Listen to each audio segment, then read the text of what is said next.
In Elsa's speech, she made the claim that the way food has been treated and processed will harm human health. Her supporting claims were that most of the produce we eat has been enhanced, that animals on the farm are unhealthy, and that food has negative effects on our health. I'm here to refute that and claim that although some health risks have been associated with the treatment and processing of food, the way food is treated and processed is necessary, and the health risks are not so great that we need to stop what we're doing. My secondary claims will be that genetically modified foods have more benefits that outweigh the risks, that there are less hazardous methods of farming than the ones Elsa described, and that not all the foods we eat are harmful to our health. Her first claim was that most of the produce we eat has been enhanced. She cited evidence from an article on Oprah.com about the effects of genetically modified foods on health and body by Ashley Lutz. It is true that more than 85% of the corn and soy grown in the United States comes from genetically modified foods. And it is true that more than 85% of corn and soy grown in the United States comes from genetically modified seeds, and that these crops are used for much of the products that we eat. She doesn't explain any negative effects associated with this claim, however, which doesn't further her claim in any way. There are many benefits to genetically modified foods, then. In third world countries, many poor people cannot afford much food and rely on a single crop that makes up most of their diet. This single crop is often rice, which does not provide much nutrition. Rice can be genetically modified to provide more nutrition. Researchers at the Swiss Federal Institute of Technology, Institute for Plant Science, have created a new strain of rice that they call golden rice. And this has a higher amount of vitamin A, which can help people in third world countries with the common problem of blindness due to vitamin A deficiency. Also, according to Margaret Mellon, PhD, and Jane Rissler, PhD, who are part of the Union of Concerned Scientists, no major human health problems have emerged in connection with genetically modified food crops, which have been consumed by significant numbers of U.S. consumers. There was also an article in the Atlantic Monthly by Jonathan Rapp in which he said that in future decades the world food output will need to increase by at least double to meet the needs of our growing population.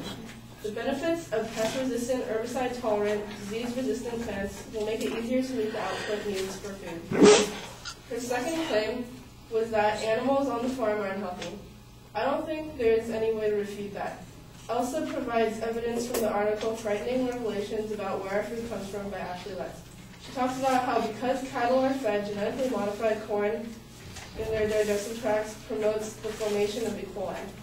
She also said that livestock are given an antibiotic that makes them gain weight quickly. Elsa was only looking at conditions in CAFAs, or concentrated animal feeding operations. These are factories in which animals are confined to a small space and forced to live ankle deep in their own manure. Although this does create unhealthy beef, concentrated animal feeding operations are not the only options for farmers. Free-range farms contain animals in a good environment that haven't been given steroids to accelerate their growth. Because of this, customers won't be consuming hormones like they would from concentrated animal feeding operations. Cattle are fed grass as they should instead of genetically modified corn that is unnaturally fed to them in concentrated animal feeding operations. Organic products are a much better alternative to the food created in concentrated animal feeding operations. And although there is some concern surrounding the fact that animals on free-range farms are taken to concentrated animal feeding operations to be processed, they were grown in a better environment and still won't have the steroids and disease-ridden in meat from concentrated animal feeding operations. Her third claim was that she made,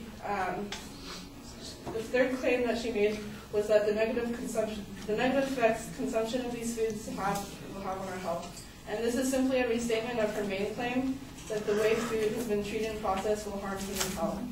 The evidence she used to support this claim was that exposure to drugs may make people more likely to be obese and that new allergens will be created.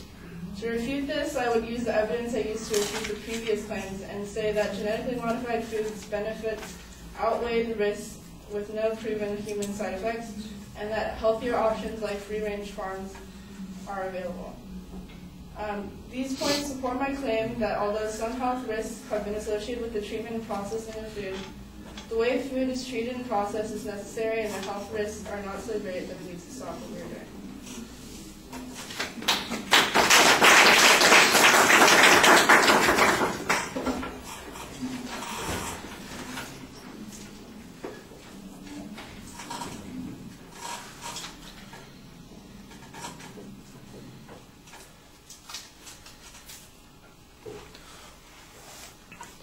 All right, the secondary points are all labeled clearly, and you go after them very directly. On the first point, you have a nice challenge. Well, you kind of accept the statistical data that the advocate presents, but you have a good argument that says no negative effects have been demonstrated. The advocate didn't have any evidence on that. I'm wondering why that argument didn't come up on some of the other points as well, because I don't remember you referring to evidence that showed, for instance, animals raised on these farms automatically produce these negative consequences. There was a little, basically, you accepted the general statement the advocate presented on that second point about E. coli, and that's about as far as it went. You have a counterclaim on benefits on that first point, which I think is probably a good response on those points. And you've got a general argument that says that there aren't any harms from genetically modified foods, which again, I think if you're on the second point, why are you worrying about the steroids and the hormones that are being used if genetically modified foods don't produce any harm? And in fact, the research says that they're safe to consume, and we're consuming these things at a large rate already.